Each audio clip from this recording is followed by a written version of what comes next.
Hello Virgo, Sun, Moon, Rising and Venus signs. Kamusta po kayo? Sana po ay nasa mabuti kayong kalagayan.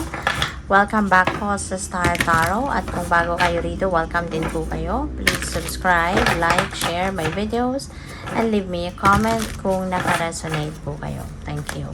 So, first message ni Virgo, we have Frog Spirit, clear out the clutter. Ayan. So, maaari no na magulo siguro ang paligid ninyo, yung living space ninyo, yung physical living space, maaring makalat, magulo, disorganized. Kaya po pwedeng ito yung kailangan ninyong gawin sa ngayon. Okay? Kasi 'di ba, kapag magulo yung nakikita ng mata natin, it's affecting us psychologically, hindi ba? Naaapektuhan yung pag-iisip natin, parang nako-confuse din tayo, parang naguguluhan din tayo, 'di ba? Kaya importante na laging organized at malinis yung nakikita ng mga mata natin, yung paligid natin, yung tinitirhan natin, kasi malaking epekto nun sa pag-iisip natin at sa mga nararamdaman natin. So, pwede na sa ngayon baka magkaroon kayo ng time para maglinis, para magligpit, okay? So, we have slow and steady wins the race. Ayan. So, hindi naman kayo nagmamadali. Siguro, mga plano ninyo ito. Diba? Maaring meron kayo mga magandang plano. Pero, kayo sigurista kayo, Virgo Diba? Gusto ninyo na, and you are a perfectionist. Kaya, hindi rin kayo dito nagmamadali. Hindi rin kayo magra-rush na gawin kung ano man ang mga bagay na to na gusto mong ma-accomplish, kasi gusto mo din na planado muna, gusto mo muna na planuhin, 'di ba, para handa ka, for every step na gagawin mo. Wala kang masasayang na oras, na resources, na pera, na lakas, kasi alam mo yung gagawin mo, planado mo na, sigurado ka na sa bawat step na gagawin mo, kalkulado mo na. Kaya ang magiging premyo sa inyo, 'di ba? Ito, papanalo mo 'yan. Pagtatagumpayan mo 'yan, 'di ba? Kasi kapag nagmamadali tayo, madalas, 'di ba? Pag nagkamali tayo, 'di ba?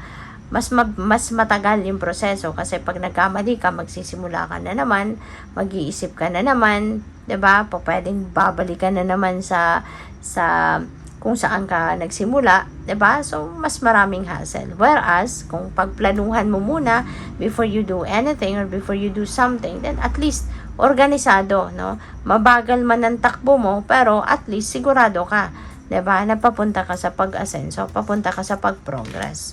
So, we have lay a solid foundation. Ayan. So, ka talaga, magaling kang magplano, magaling kang dumiskarte sa buhay, Virgo. Kaya, even, sa mga major areas of life ninyo, gusto mo, ka muna. Talagang pinagpaplanuhan ng lahat, at ngayon, ang iba sa inyo, you are going to do something like maglelay kayo ng solid foundation. Hindi kayo yung basta-bastang gumagawa ng mga bagay na tapos pag nasira, sige, papalitan na lang. Parang ganon, 'di ba? Mas gusto ninyo na maglelay kayo ng solid foundation. Gusto mong maging matibay, Ang pagsisimula, gusto mong mag-create ng isang matibay na pundasyon para kahit ano man ang mangyari, 'di ba? May bagyo mang dumating, may mga problema man dumating, hindi kayo basta-bastang magigiba, hindi kayo basta-bastang masisira, hindi kayo basta-bastang magbe-bend, 'di ba? Dahil sa problema. Kaya, maaari din, since this is number 6, and number 6 resonates with family, yung ganon, relationships. Kaya, pwede, na yung area of life, wherein you are going to do that solid foundation, baka sa family ninyo at sa relationships, Kaya, that's really beautiful. So, tingnan natin kung ano pa ang ganap. And maraming salamat muna for subscribing. At kung hindi pa kayo nakakapag-subscribe, subscribe na po kayo. At saka maraming salamat din for not skipping the ads, kasi malaking bagay po yan sa akin. Kaya salamat. And also, please click the join button sa baba ng video po kung gusto po ninyo na mag-join sa membership. Salamat. So, wow. Maaari dito ng iba sa inyo, there is some truth that is coming to light. Maaaring meron ditong katotohanan na madidiscover kayo. Maaaring merong katotohanan na will come to light, no, na maaaring ikagulat mo, na maaaring ma-overwhelm ka, no, sa truth na ito. Pwedeng ganun. For some of you then, no, merong mga restrictions kayo, maaaring hindi ninyo nagagawa, no, yung mga bagay na gusto ninyong gawin, kasi maaari na ang iba sa inyo restricted, no, restricted by someone or by something.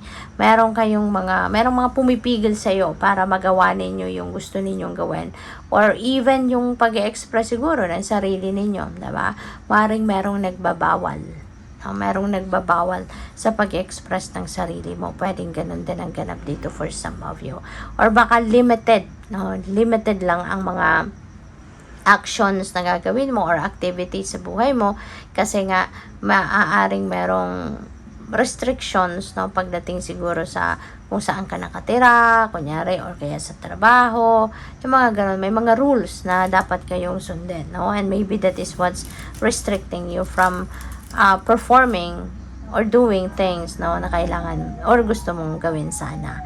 So we also have trust. Ayan. So, feeling ko related din ito dito, no, sa Beaver Spirit. Since you are laying a solid foundation in some areas of life, kailangan din na samahan mo ng tiwala dito ang mga gagawin mo. Diba? Kasi hindi biro, diba? Ang pag-lay ng solid foundation, yun ang mas mahirap kaysa yung magsisimula ka na ng journey mo, 'di ba? Patungo doon sa goal mo. Yung pundasyon talaga ang mas mahirap gawin. Kaya magtiwala ka sa sarili mo. Magtiwala ka na kaya mong gawin 'yan, kaya mong gawing matibay 'yan na pundasyon na 'yan. Magtiwala ka, no, na kasama mo ang spirit, kasama mo ang universe dito sa pag-build, no, ng pundasyon na ito. Kasi always remember na lahat naman ng ginagawa, lahat ng nangyayari sa buhay natin, we are co-creating that with the universe. We are co-creating that with the divine. Okay? So, kaya magtiwala ka lang sa Kanya. So, tingnan natin kung ano pa ang mga kaganapan dito sa buhay ni Virgo. So, we have Nine of Swords. Meron kang pinag-aalala, no? Meron kang inaalala, meron kang kinaka-estresan, meron kang for whatever reason, maybe nagkakaroon ka na dito ng sleepless nights kasi siguro meron kang pinoproblema. Okay? So, whatever that is, kung ano man ang pinoproblema mong ito na maaring, it could be anything, pwedeng trabaho yan, pwedeng sa career yan, sa negosyo nyo, pwedeng sa relationship ninyo, pwedeng sa pera, no? Whatever the case may be, kung ano man itong kinai-stressan mo, pwedeng ito yung dahilan kung bakit kayo lalapit sa isang katulad ni Hierophant para humingi kayo ng advice. So, which is really good, no?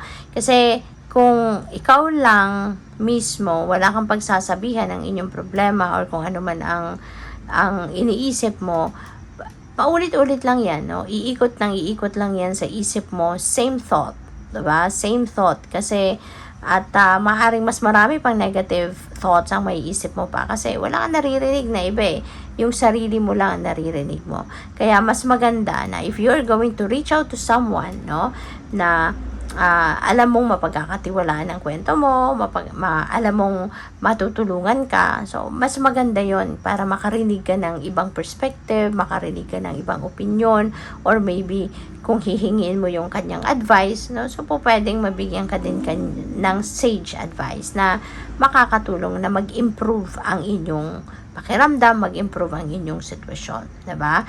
So, this could be anyone. Pwedeng spiritual guide yan, spiritual counselor, pwedeng lalapit ka sa pastor, sa pare, diba? Or maaring meron kang mentor, meron kang tinatakbuhan talaga, diba? So, maganda yan na magde-decision ka na meron kang makausap.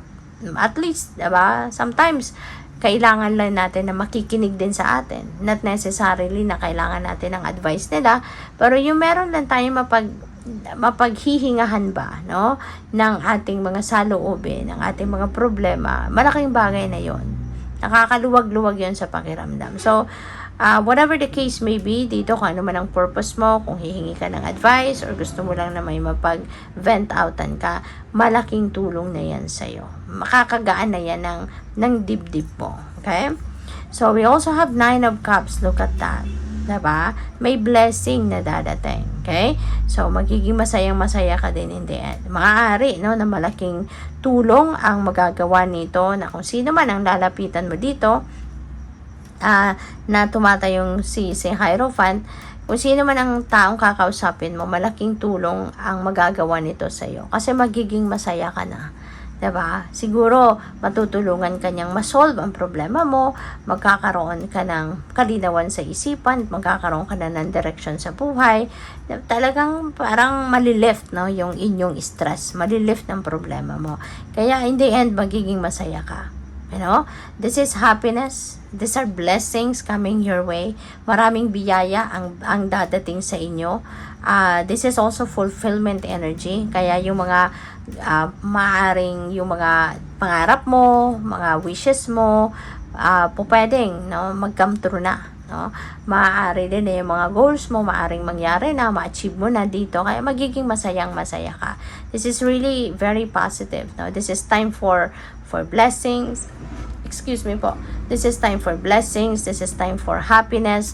At yun ang babalot sa inyo sa ngayon. Kaya good luck sa iyo. Thank you for watching. Love and light. Namaste.